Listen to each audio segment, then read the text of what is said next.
Hey, good morning, everybody. Welcome to another Daily Market Report brought to you by Mike Bjork. Today is Thursday, March 20th, and happy spring. Today's the first day of spring, and also happy Persian New Year's to our Iranian friends here.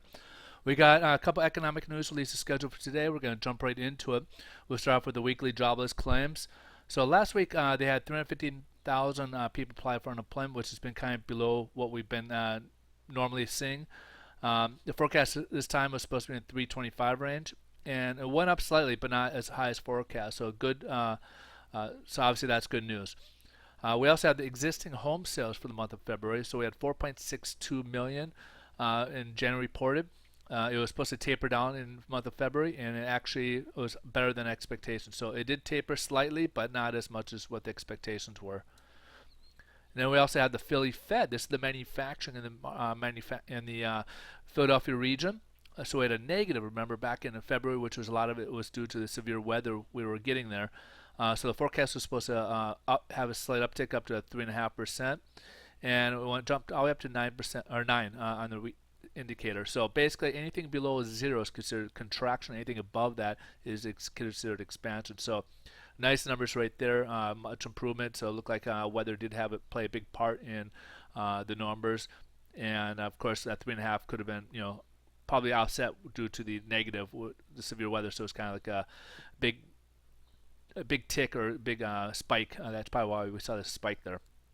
Last but not least, we got the leading economic indicators. So we had a 0.3 percent growth or forecast for the January, and it was supposed to taper down in February, and it jumped up to 0.5%. So these are all great numbers, beating forecasts in a good positive way, leading economic indicators showing positivity going forward. So those are all good numbers right there. So let's go ahead and take a look at the headline news here. And currently the stock market's up. Earlier this morning, it was continuing from what happened yesterday after the Fed comments. The market tanked. It started off really low to this morning, and since then it is actually upwards after the data came out. So it was holding on initially on the data, the Fed Yellen's comments, which was the next point here, and then went after it saw the data, it actually went upwards. Now the comment was they did go ahead with the 10 billion in reduction, so we're now at 55 billion on the part of the tapering of the quantitative easing. But the thing that kind of threw them off was they hinted at possibly raising short-term interest rates within 6 months after they finish the tapering process. So this will be projected towards the spring of 2015, which kind of threw them off, and they were kind of hanging on that out of concern. So again, that was a bit of a surprise to the investors. So that's why they kind of, the markets tanked on both sides, as we'll see in the bond market.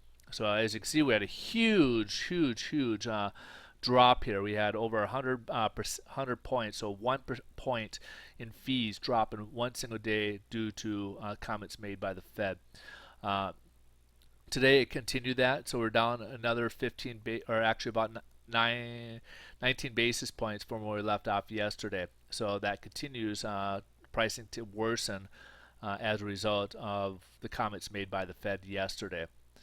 All right, folks. Sorry for the bad news, but unfortunately, it is what it is. The economy is showing some life, and